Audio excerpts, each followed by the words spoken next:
pastor João Batista Figueiredo e a missionária Sara. O vice-presidente desta casa, Francisca Leodério e irmã Eudete. Osiel Alves Souza e irmã Maria do Rosário Rodrigues Souza. Marildo Costa e Marlene Oliveira. Antônio Edilson Viana da Silva e Ariane Pantoja Silva. Maurício Francisco da Conceição e Daniel Oliveira. Antônio Lima, Francisca Lima.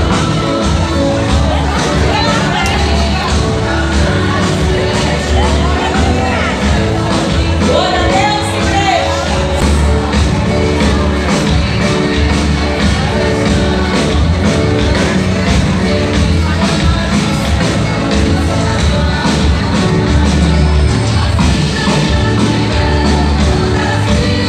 Esse daqui são os homens e mulheres que trabalham nessa cidade pelas congregações. São os auxiliares do nosso pastor João Batista.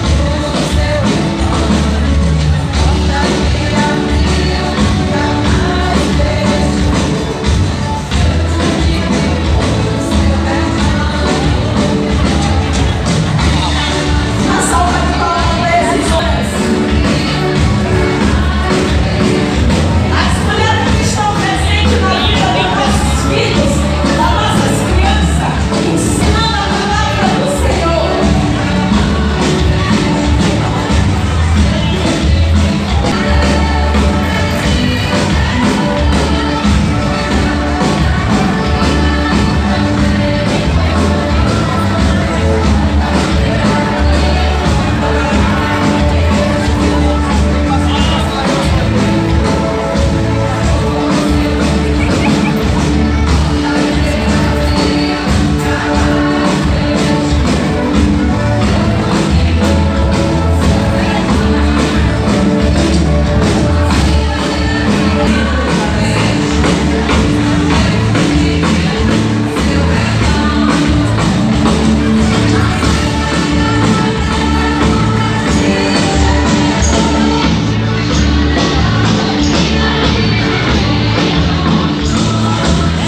Se alegre na igreja. Dá glória a Deus que o Pai e o Filho estão aqui nesse lugar. Aleluia. Sempre um grande prazer estar aqui. Eu venho a essa igreja desde a época do pastor Amarante. Já faz uns dias.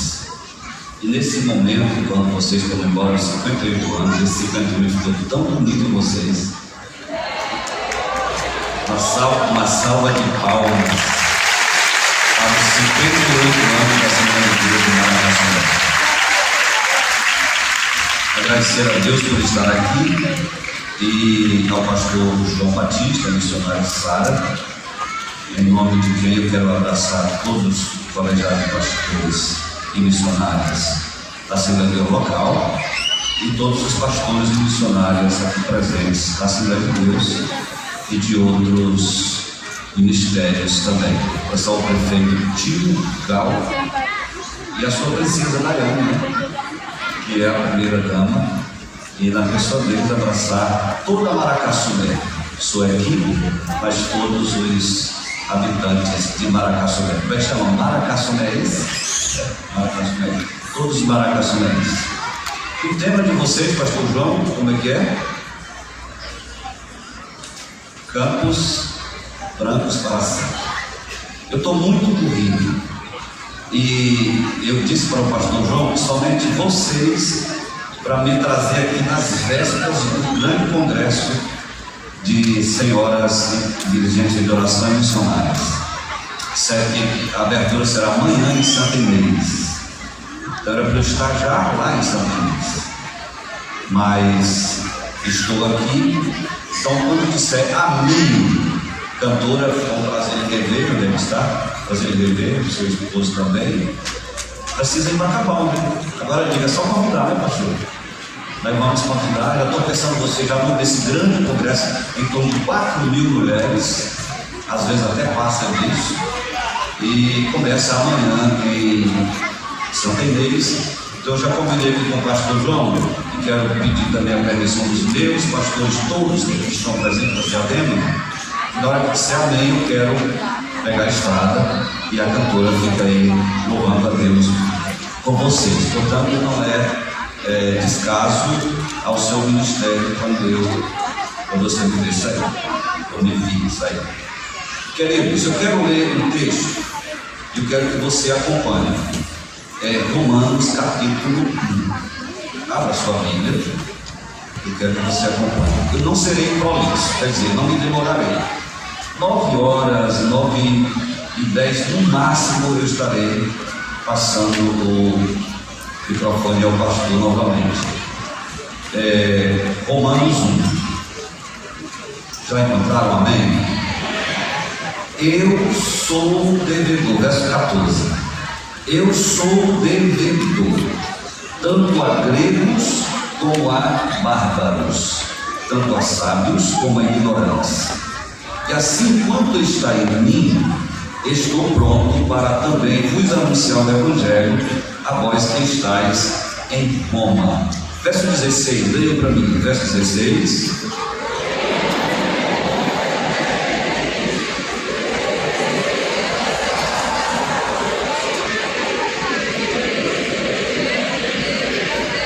Amém. Podeis tomar assento.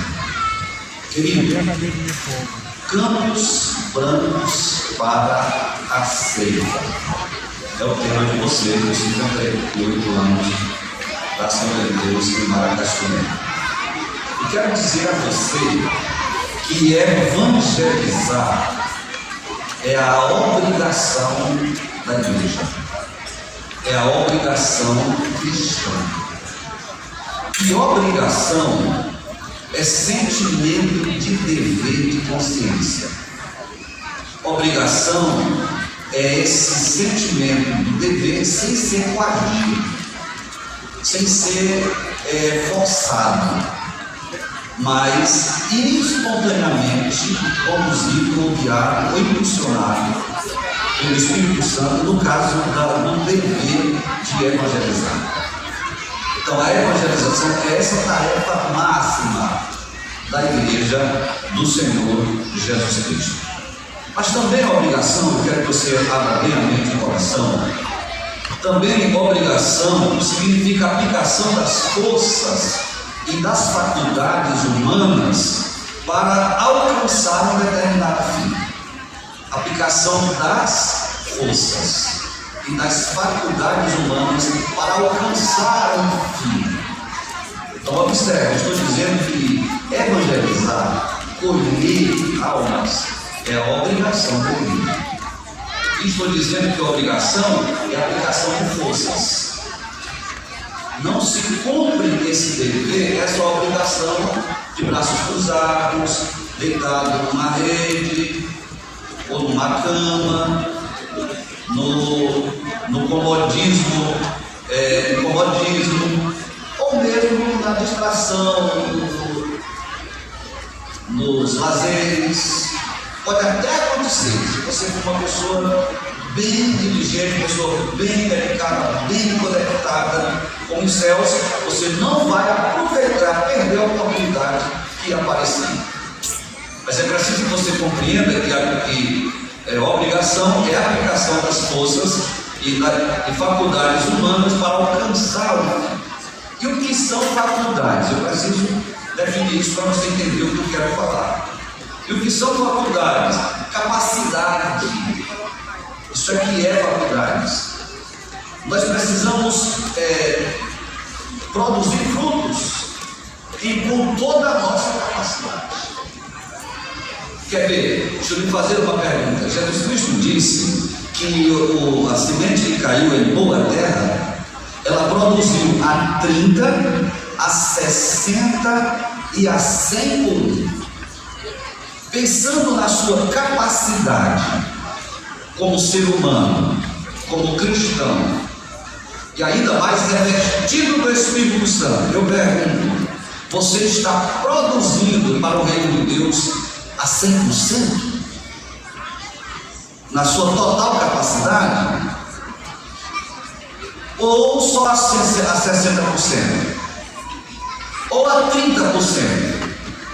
E se eu disser que muitos não chegam a 30%? E que muitos sequer produzem? Mas é preciso que você compreenda que Jesus Cristo disse: eu sou a videira verdadeira, e meu pai é o lavrador. E vocês são quem? Os ramos. Vocês são os galhos. E todo ramo em mim que não der fruto, ele corta. E todo aquele que dá fruto, ele limpa. Mas ele limpa para quê? Para que produza mais fruto ainda. A ideia de Deus para mim e para você é que nós produzamos muitos frutos. Diga: muitos frutos. O ramo que não dá fruto, ele corta. E o ramo que dá fruto, olha o carinho dele com quem dá fruto. Pastor Pedro Lindoso uma vez pregou, e eu ouvi dizendo que Deus tem um xodó para alguns crentes. E todos nós temos. A vaquinha que dá muito leite, a gente cuida dela com carinho. O burro bom de sela, pense no cuidado. O burro bom de carga também, da mesma coisa.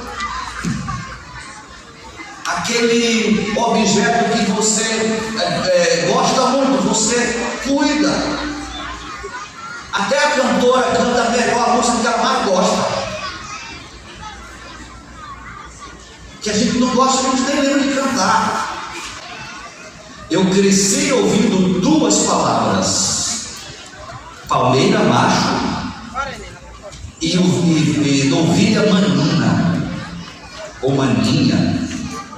Eu não sei se vocês são criadores aqui. O que é uma palmeira macho? Que não produz um cacho. Papai dizia: Moisés, arrola o facão, o machado e corta todas as palmeiras machos. Naquela época não tinha Ibama tão próximo. E eu lembro Moisés estava rolando 2, 3 machados. Eu só ouvia a palmeira cair. E eu ficava me perguntando: palmeira macho são todas iguais. Hoje eu entendo, não produzia. E tinha outra coisa: existem os inúteis e os inúteis prejudiciais. Existem coisas que são apenas inúteis, mas existem coisas que são inúteis e são prejudiciais, além de serem inúteis.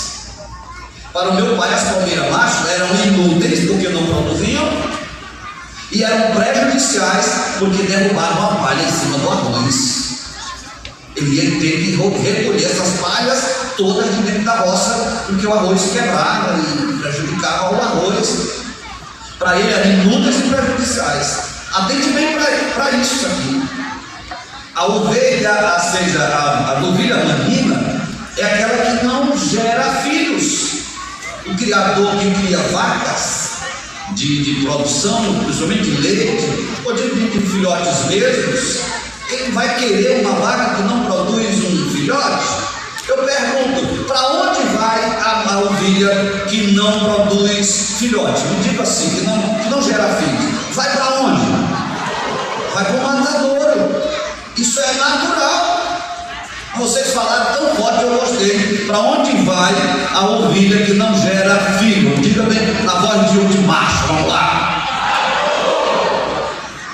Pois você também vai se produzir. Eu pedi para vocês repetir exatamente para dizer isso. Mas isso é natural. Todo ramo que em mim não der fruto, ele corta. E o que dá fruto? Ele tem um carinho, ele tem um xodó, limpa, bota betume, ou seja, betume não, bota adubo, cuida bem, para que produza mais frutos ainda. João Batista disse que toda árvore que não dá fruto, ele... Então, mas diga forte, que você precisa lembrar disso. Você precisa lembrar disso. Toda árvore que não dá fruto, ele corta. Está lá. Machado fala de julgamento. Machado fala de juízo. Eu estou com fome. Vou achar uma figueira, vamos lá. Chegando lá não tinha fruto. Foi que ele fez uma figueira que não tinha frutos. Amaldiçoou e ela morreu. Então ser crente não é apenas vestir essa camisa bonita. Eu achei bonita mesmo. Parabéns pela programação de abertura, irmã, que conduziu aqui, ao pastor, que com certeza passou pelos olhares dele. Parabéns, pastor, muito bonita toda a programação. Deus continue abençoando a Assembleia de Deus em Maracaçubé. Mas não significa apenas isso. Foi Deus que quer que vocês ganhem Maracaçubé para Jesus.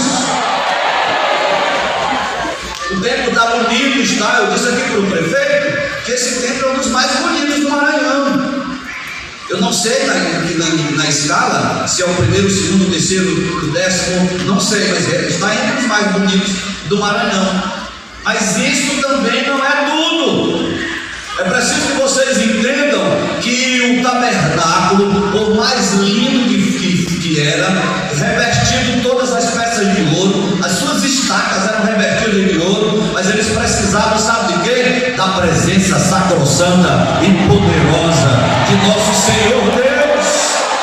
E Deus se faz presente na nuvem de dia, e se faz presente na coluna de fogo de noite. Aí o tabernáculo fazia sentido. Não é toda essa beleza. Quando alguém pergunta, diz assim, pastor, ali em Bacabal, quando diz, pastor, esse templo é muito bonito, eu digo que ele fica lindo, é cheio de crentes, cheio do Espírito Santo, falando em mistério com Deus.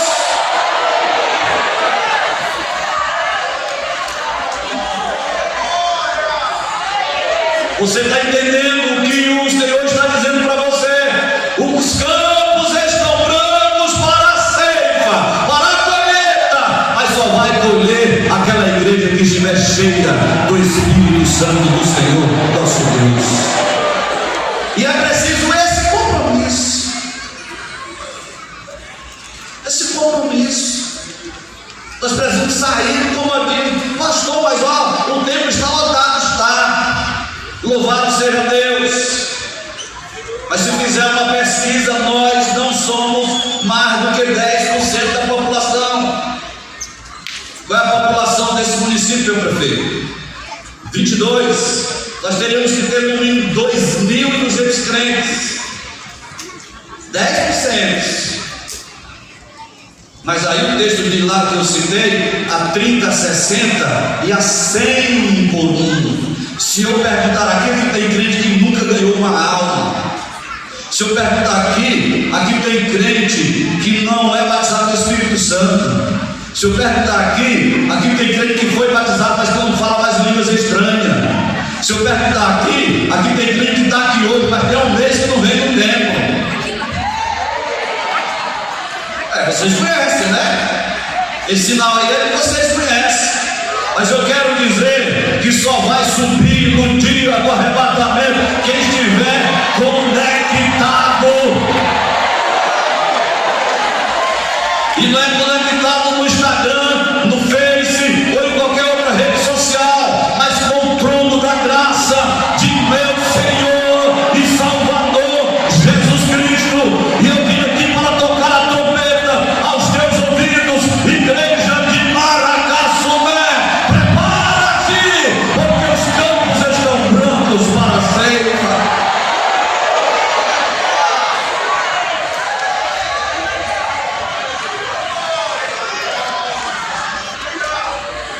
Eu louvo a Deus por esse tema. Mas eu quero dizer para você que essa obrigação da igreja, que é a evangelização, é preciso que todos os crentes tenham consciência desse dever de evangelizar. Irmão, tem gente morrendo no seu vizinho ali, parede e meia. Você nunca foi lá dizer que Jesus salva, que Jesus cura. É possível que você já tenha pedido emprego para o prefeito Gilgal, mas nunca disse para ele que ele precisa ser salvo. Eu creio que a primeira dama já fez, a sua esposa, e quer ele no céu. É preciso que você já tivesse pedido favor para essa equipe, mas eles precisam de ser mais do que gestores de Maracaçumé. Eles precisam ser cidadãos do céu.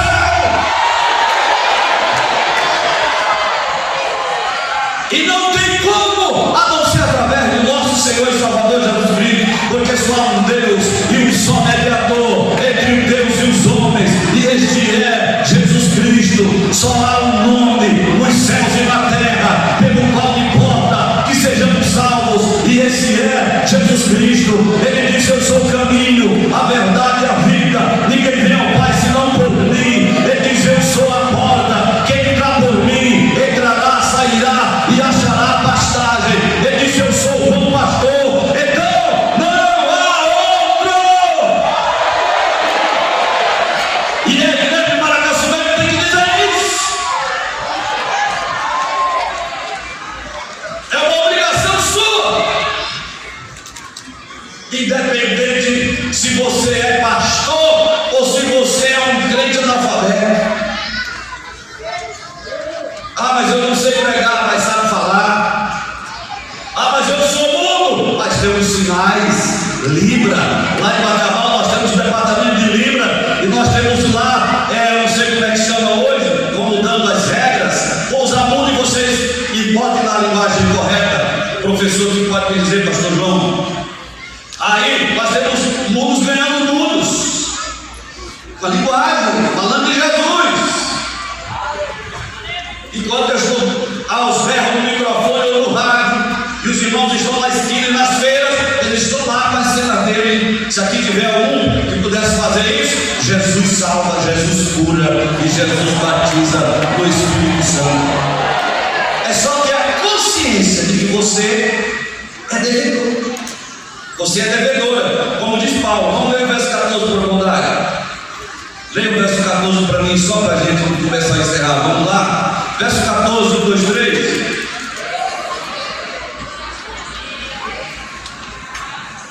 Sou devedor tanto a grego como a bárbaros. Só o verso 14, obrigado. Esse termo, devedor, significa aquele que está em obrigação para com o outro, devendo-lhe dinheiro, serviço, favor, ou outra coisa qualquer. Se a gente fosse fazer uma pesquisa aqui, quase todo mundo aqui deve alguma coisa. Eu mesmo devo muita coisa, até dinheiro hoje eu estou devendo. E Paulo achava-se devedor para o mundo inteiro. Irmãos, escute bem, a dívida de Paulo era para o mundo inteiro. A minha dívida hoje não é mais só para com Bacabal, é para com Maranhão. Pastor João Batista, a dívida dele é para com Maracaçumé, dentro da área do campo de Maracaçumé, porque esse município tem outros campos também. Mas dentro do campo que pertence ao Maracaçumé, está estabelecido pela SEADEMA a dívida dele. Mas não somente isso, como uma figura pública também, esse dever sai além desses termos. Aí você diz: mas eu não sou pastor Raposo, eu não sou pastor João Batista, mas você é crente. A dívida do dirigente está lá no bairro dele, no setor dele. Mas você é um ser humano, é crente. Você tem dívida para com seus parentes, você tem dívida para com seus amigos, você tem dívida para com aqueles que estão perto de você. Você é funcionário, você tem dívida para com seus colegas de trabalho. Seu patrão, você é empresário, é patrão, sua dívida é para com os seus funcionários. Eu não estou falando de dívida financeira, estou falando da dívida espiritual de anunciar Jesus como Salvador das suas vidas. É por isso que eu não perco a oportunidade de falar de Jesus aqui. Nesse culto eu falei para o governador, porque eu sou devedor para com ele. Se esse homem morrer e for para o inferno, e chegar lá no inferno e lembrar que esteve comigo, e que eu que sou pregador do evangelho não disse para ele que eu me salvava, não, por minha culpa não vai. Isso eu fiz com o João Alberto, eu fiz com o Flávio Dino, estou fazendo com o prefeito de Galo. Não perca a oportunidade. Você tem uma aula, e vocês também têm. E Jesus veio foi exatamente para salvar aquele que se havia perdido. Deus amou o mundo de tal maneira que deu seu Filho unigênito, para que todo aquele que nele crê não pereça, mas tenha a vida eterna. Paulo se achava devedor para o mundo inteiro, sem importar a raça, sem importar a cultura dos homens. Sabe por quê? Porque ele tinha em si, Deus lhe tinha confiado as riquezas de Cristo, riquezas do Evangelho, as doutrinas, a mensagem de salvação, a cura divina, o perdão dos pecados, a certeza da vida eterna. E a finalidade dessas riquezas era serem distribuídas a todos. E quem era que tinha que distribuir? Paulo. Então todo crente é devedor por ter recebido a graça salvadora. Se eu perguntar aqui, quem é salvo, quem tem a convicção, quem tem a certeza que ao morrer, ou Jesus voltar, vai para o céu, levante a mão direita e dê um brado de glória a Deus. Tem alguém que não tem certeza? Só mais uma vez, quem é que tem a certeza da salvação? Levante a mão. Você que não é evangélico, isso aí não é como é que diz? Emocionalismo não, é certeza. A Bíblia diz que o Espírito Santo que nos foi otorgado dá-nos a certeza de que nós somos filhos de Deus, e Ele mesmo clama dentro de nós: Abba, Pai, todas as coisas são possíveis. Nós temos convicção de que somos filhos. É ou não é? Cadê os filhos de Deus? Levante a mão novamente. Então você recebeu essa graça salvadora. De graça recebeste, de graça. Mas eu queria que você dissesse mais alto: de graça recebeste, de graça. Por que vocês não estão dando essa graça que você recebeu? Porque você está deixando o seu amigo, o seu parente, o seu vizinho morrer sem Jesus, sem ter o direito de ir para o céu. Sabe onde é que fica o inferno, a igreja de Maracaçumé? Não é em Maracaçumé não, nem é em Bacabal. Sabe onde é que fica o inferno, pastor Carrias? Também não é lá não. O inferno fica no final de uma vida sem Deus. Morreu sem Jesus, o inferno está ali. Não tem jeito, vai se precipitar direto no inferno. Sabe onde é que fica o céu? No final de uma vida com Deus. Na hora que um cristão morre, um salvo morre, quando ele dá o último respiro, que ele sai dentro dele mesmo. Não sei se você entendeu isso. Que o Espírito sai dentro de si, que a alma sai dentro de si. Os anjos já estão ali para conduzi-lo à presença do Pai. E o corpo volta ao pó que o era, mas o Espírito volta a Deus que o deu. Mas o que não tem Deus, sabe o que diz lá em Daniel? Que eles não irão ressuscitar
7 anos de festa,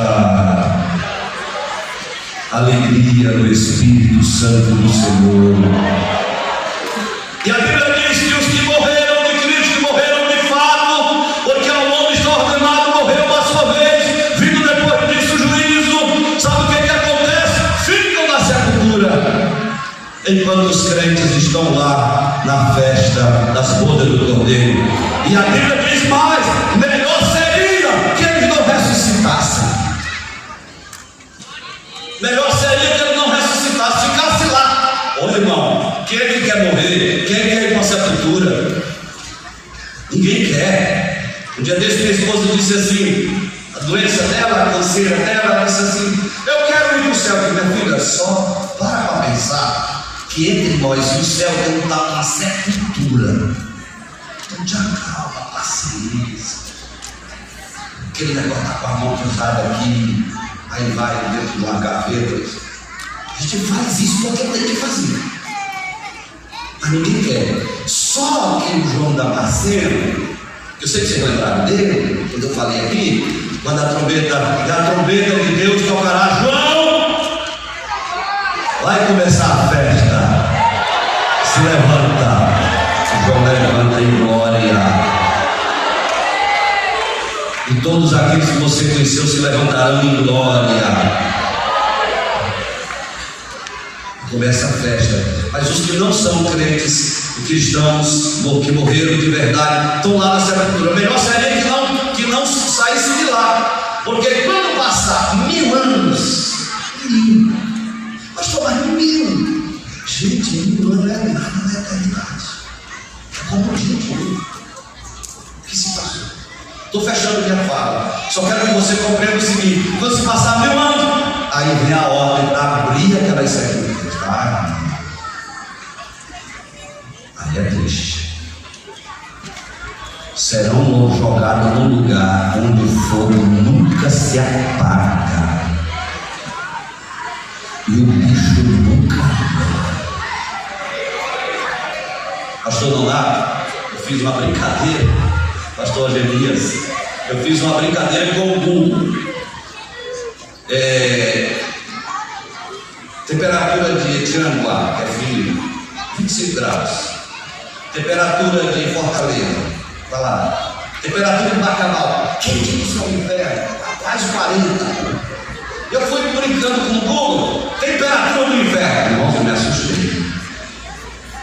O inverno é mais quente, disse Google, mais quente do que o núcleo do Sol, mais quente do que 5.000 graus Celsius. O núcleo do Sol. A água ferve com 100 graus. Não precisa nem de 1000. É por isso que a Bíblia fala que é um lago de fogo.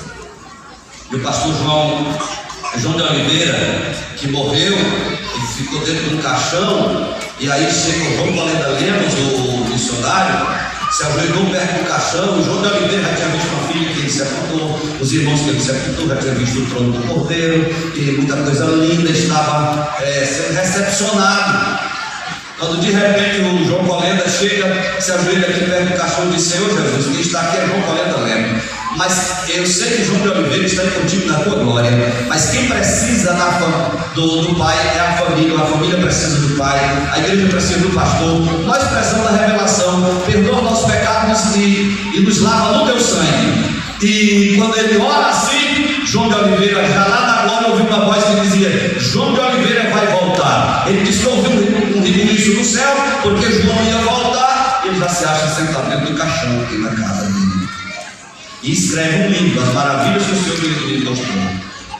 E nesse livro, As Maravilhas, ele conta que antes de ser recolhido para o paraíso, ele é levado até um determinado lugar onde ele vê lá o lago de fogo. É um lago mesmo, como água de fogo, mais ou menos como aquelas larvas do vulcão. Você vê aí correndo aquele rio de fogo. E umas criaturas dentro daquelas chamas, daquelas lagos de fogo, parecida com uma lagosta. Ele usa essa expressão, uma lagosta queimada, tostada, mas viva. não morre nunca. Isso é que é o pior, não se consome, não morre, não. A sarça não ardia sem consumir, por lá também vai queimar eternamente sem se consumir. Senhor, quem são essas criaturas? Porque não parecem com gente. Serão jogadas num lugar onde o bicho nunca morre. Quem são essas criaturas? São as criaturas sem Deus que foram jogadas lá.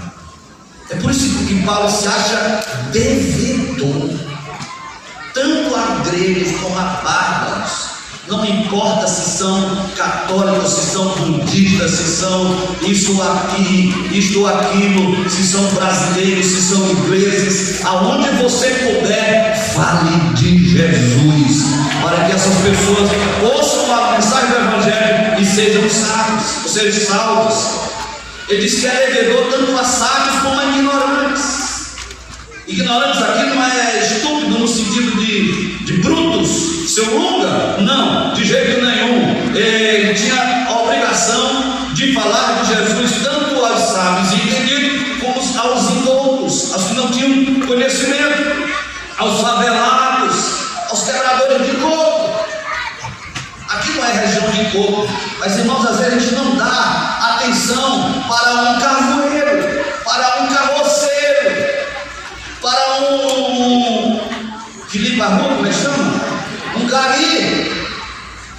Eu vi um cara cozinhando com um gari porque ele estava limpando ali, e o gari se chateou e disse: moço, deixa eu terminar de fazer meu serviço. Toda a barreira da rua é para eu passar, para eu pisar. Miserável, amanhã tu pode estar pior que ele, porque nem a carteira assinada pela prefeitura. Tem pessoas assim. Quando tem um gari ali, eu paro, deixo ele fazer o serviço dele. Tem um carro de lixo, eu paro, não buzina, eu não uso buzina. Eu não uso buzina, porque você já sabe como é que fica lá. Então, pessoas quebrando coco. Quer ver? Deixa eu dar um exemplo. A mãe do irmão João, do pastor Benny Vieira Barros, de Bom Lugar, ela aceitou a Jesus no casqueiro, quebrando coco. Quebrando coco, eles vão falando de Jesus para ela. Quebrando coco, vão falando de Jesus para ela. Ela me contou, ela disse: pastor, voltou para a igreja. Pastor, sabe o que acontece? A irmã falou de Jesus tão bem, parece que ela conhecia ele pessoalmente, andava passo a passo com ele. Pastor, e daqui a pouco ela começou a dar glória a Deus, aleluia, e eu me arrepiava todo. Quando eu pensei que não, ela começou a falar numa língua que eu não entendi mais o que ela falava. Mas para melhorar a situação, não sei onde foi parar o cacete quebra-coco que estava na minha mão, e quando eu dei conta de mim, eu estava falando na língua que ela estava falando. E no outro dia ela me levou para a igreja e disse: pastor, igreja, eu quero apresentar a irmã Joana Vieira. Aceitou Jesus lá do casqueiro e já foi batizada no Espírito Santo. Joana Vieira é mãe do pastor Vieira. Olha o que essa irmã ganhou lá no casqueiro. Olha o tamanho do galardão dessa irmã. Toda a produção, digamos assim, todos os dons, me ajudem, todos os frutos que o pastor Vieira produziu no seu ministério, passa lá para aquele casqueiro que aquela irmãzinha estava falando de Jesus. Eu concluo dizendo que Paulo disse, não vou mencionar os outros versículos que não vai dar, mas eu concluo dizendo para você que Paulo era tão consciente de sua obrigação de pregar o Evangelho, que lá em 1 Coríntios 9,16 ele diz: pois me é imposta essa obrigação, e ai de mim se não pregar o Evangelho do Senhor Jesus. Campos brancos para ceifas precisam de mãos para a colheita, mas para fazermos essa colheita nós precisamos dessa conscientização, precisamos também de disposição, que é o versículo seguinte, e precisamos de coragem, porque crente preguiçoso não sai da rede. Pastor Estevão falava do pastor e do crente fura fundo de calça, não se levanta, ou então fura a rede. Mas olhe, se o Espírito Santo deu a vocês esse tema, é porque nós temos aqui crentes dispostos e corajosos para fazer a colheita, porque chegou o tempo, pois a promessa em breve tocará.